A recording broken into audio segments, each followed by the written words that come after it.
Nah, selanjutnya kita akan belajar mengenai turunan fungsi inverse trigonometri. Masih ingat fungsi inverse trigonometri itu kayak gimana?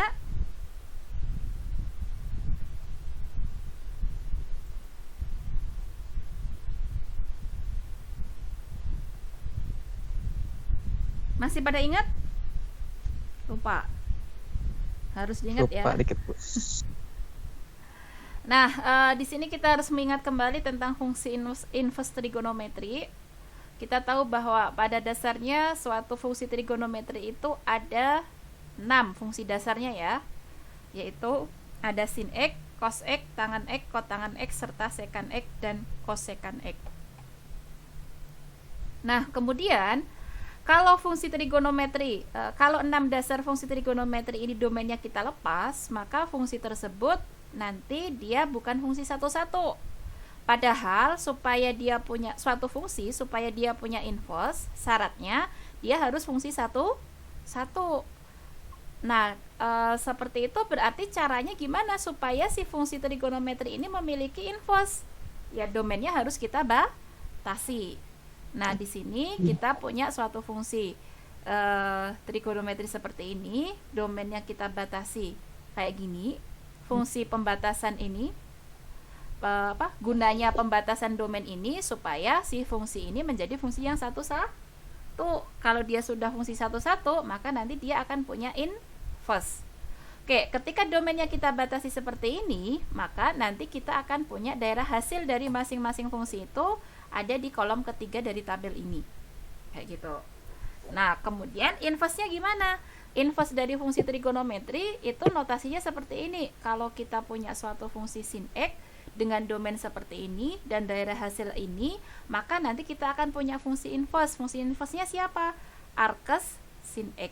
Ini dibacanya, sekali lagi saya tekankan, ini bacanya arcus sin X. Bukan sin pangkat min 1 ya, tapi ini dibacanya adalah arcus sin X.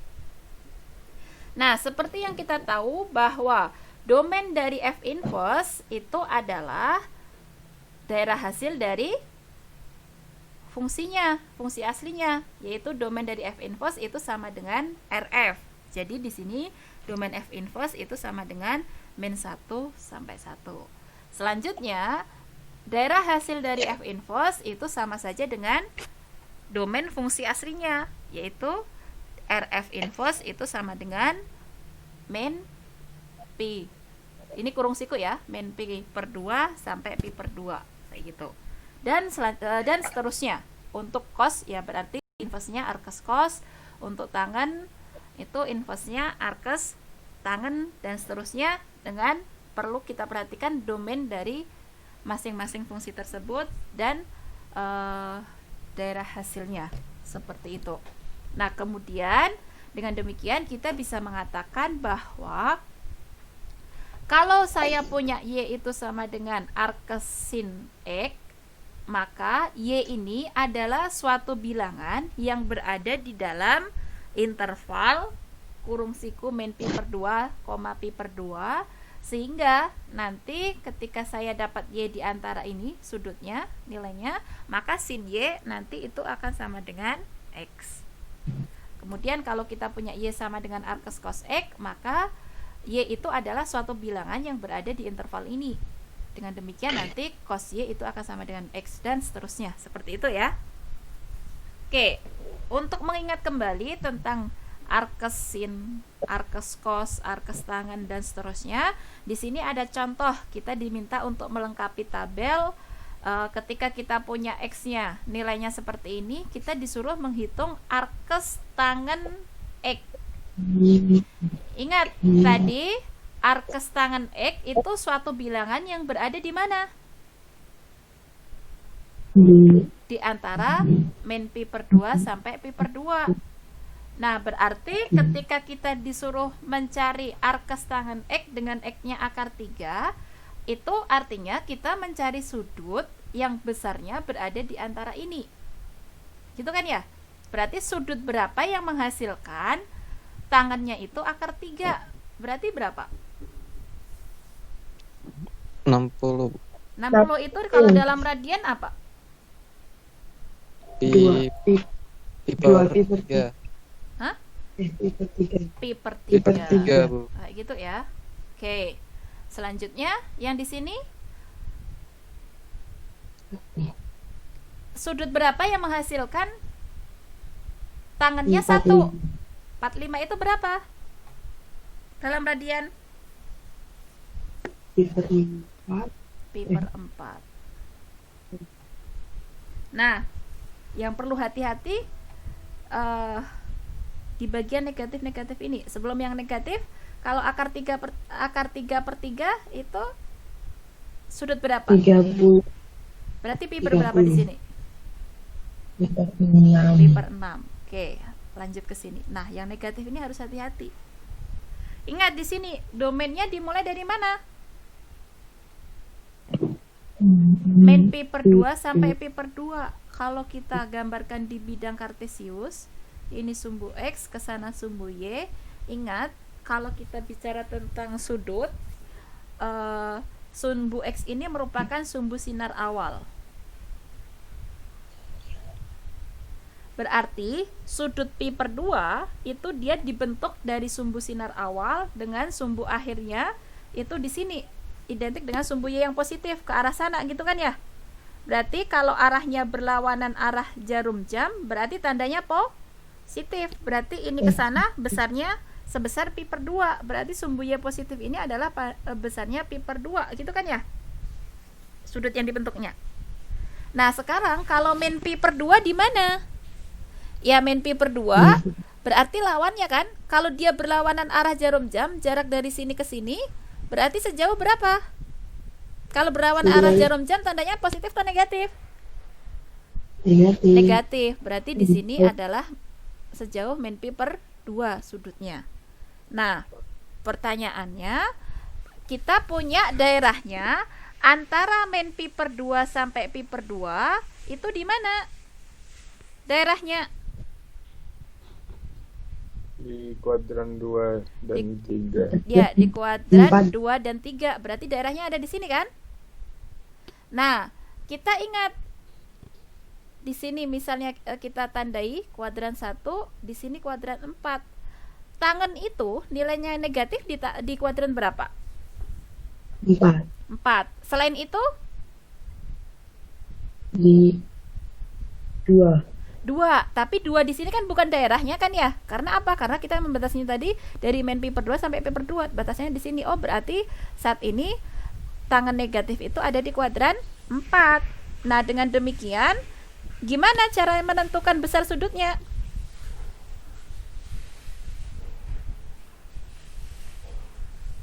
Gimana?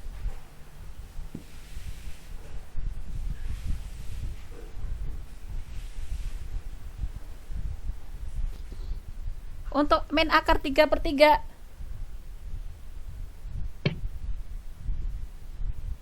Itu 30 berarti 360 dikurangi 30. kan ada di sini. Berarti kan tadi kalau kita bicara ini sumbu X ke sana sumbu Y, pi per 6 tadi kan ada di sini. Berarti boleh dong saya membentuk sudut sebesar pi per 6 tapi arahnya ke sini. Berarti ini arah berapa? Sudutnya berapa? Min pi per 6. Berarti berapa? Min pi per 6 kan? Berarti kalau yang di sini berapa? Min pi per 4. Min pi per 4. Kalau yang di sini? Min pi per Min 3. pi per 3. Kayak gitu ya. Oke. Paham? Oke. Ini tentang fungsi inverse. Nah, selanjutnya goal kita itu sebenarnya mau menentukan turunan dari fungsi inverse itu seperti apa, kayak gitu. Nah, kita pelajari dulu turunan inverse dari sin, yaitu arcsin. Nanti kalau Y sama dengan arcsin U, itu nanti kira-kira seperti apa turunannya. Sebelum ke Y sama dengan arcsin U, dengan U ini adalah suatu fungsi, kita perhatikan dulu untuk arcsin X dulu. Nah, arcsin X itu adalah inverse dari sin X. tadi supaya dia punya inverse, maka perlu kita batasi domainnya. Domainnya di mana supaya dia punya inverse? Dari min pi per 2 sampai pi per 2. Nah, kalau kita punya fx itu sama dengan sin x, pada daerah ini nanti kita akan punya f aksen x itu adalah cos x, dan f inverse x itu adalah arcus sin x. Pertanyaannya, bagaimana turunan dari f inverse aksen x? Berarti apa turunannya? Gunakan teorema mengenai turunan fungsi inverse. Rumusnya apa? F inverse aksen x 1 per f F aksen F inverse ya, X. f inverse x kayak gini. Nah, tadi kita tahu bahwa turunan dari sin itu apa? Cos x. Dan f inverse-nya siapa? Ini. Berarti kita punya 1 per cos, turunannya kan cos. Kemudian x-nya diganti dengan ini. F inverse-nya siapa?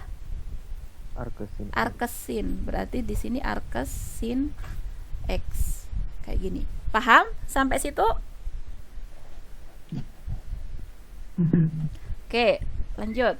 Selanjutnya, ingat bahwa kita itu punya sifat trigonometri, yaitu fungsi sifat identitas. Kalau kita punya sin kuadrat x ditambah cos kuadrat x itu sama dengan berapa?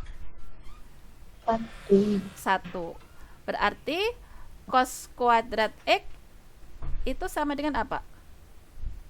1 min sin 1 kuadrat. min sin kuadrat x. Kemudian cos x-nya jadi apa? Nah, akar 1 min sin Akar kuadrat. 1 min sin kuadrat x. Sebenarnya di sini harusnya plus minus ya. Tapi karena domainnya dibatasi ini berarti jadi plus saja. Kayak gitu kan ya? Oke, kita punya sifat ini.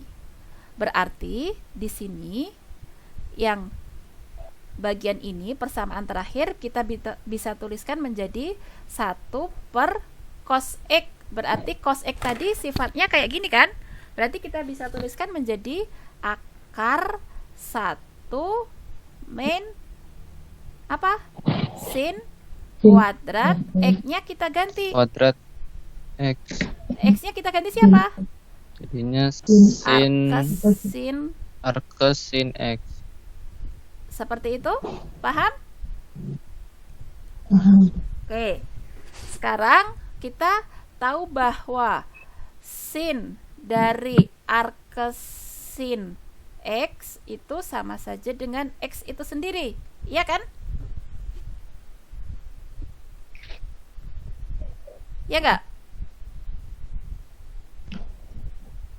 Maaf Bu, bagaimana? Bisa diulang Bu?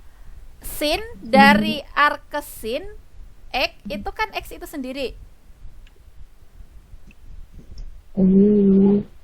Iya enggak?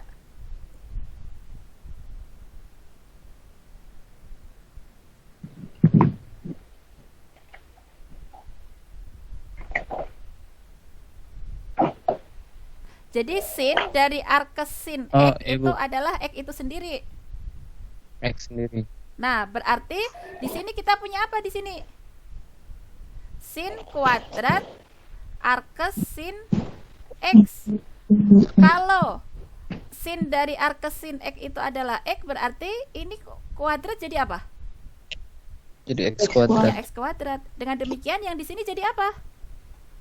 1 1 per 1 akar 1 min 1 min kuadrat. X kuadrat. kuadrat. Dengan demikian kita bisa menyimpulkan apa? Kalau kita punya fx, saya tulis di sini ya. Kalau kita punya fx itu sama dengan arcus sin x, maka kita punya f aksen x-nya sama dengan apa? 1 per akar 1 min X kuadrat. Paham? Oke. Sekarang selanjutnya tujuan kita tadi ketika dia Y itu adalah arkes sin U. Dengan U-nya ini adalah suatu fungsi yang memiliki turunan. Berarti gimana cara mendapatkannya? Ya sama dengan yang sebelum-sebelumnya. Di sini kita punya U itu adalah fungsi yang dapat diturunkan terhadap X dengan nilai mutlak U itu kurang dari 1, maka kita bisa mendapatkan bahwa kalau kita punya fx itu adalah arkes sin U, maka dengan menggunakan aturan rantai kita bisa mendapatkan apa? F aksen X sama dengan df per dx sama dengan d per dx dari arkes sin U. Nah, ini berarti kita gunakan aturan rantai. Berarti turunan yang di luar di situ yang di luar siapa? Arkes sin U. Arkes sin U, kalau tadi kita punya arkes sin X itu turunannya seperti ini terhadap X, berarti kalau kita punya FU sama dengan arkes sin U, berarti df per du-nya jadi apa? 1 per akar 1 min U kuadrat. Berarti turunan yang di luar itu kita ganti ini. Ini tipe ya, ini harusnya ada akar. Nah, 1 per akar 1 min U kuadrat dikalikan turunan yang dalam. Yang dalamnya siapa? U. Berarti turunan yang dalam itu adalah du per dx. Kayak gitu. Dengan catatan nilai mutlak U-nya kurang dari 1. Oke, langsung saja kita aplikasikan ke contoh 1.2. Di contoh 1.2 ini kita punya apa efeknya?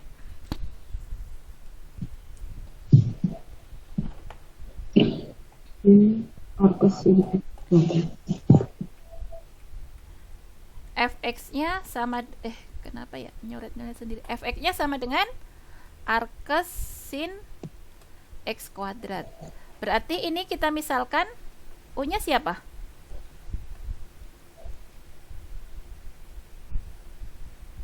X kuadrat. X kuadrat. Kita butuh nanti du per dx. Du per dx-nya siapa?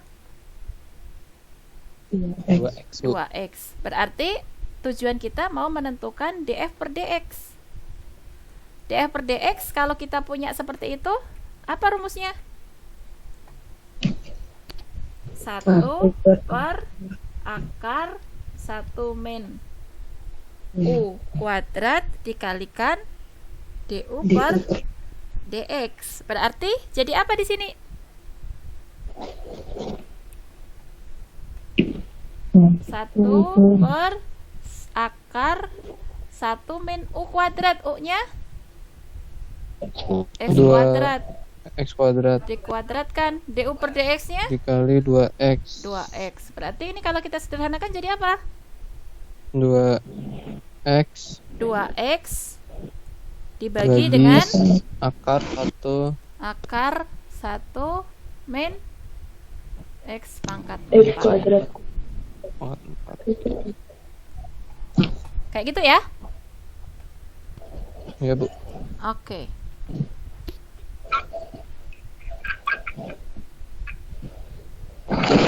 Paham? Paham gak? Paham, Bu.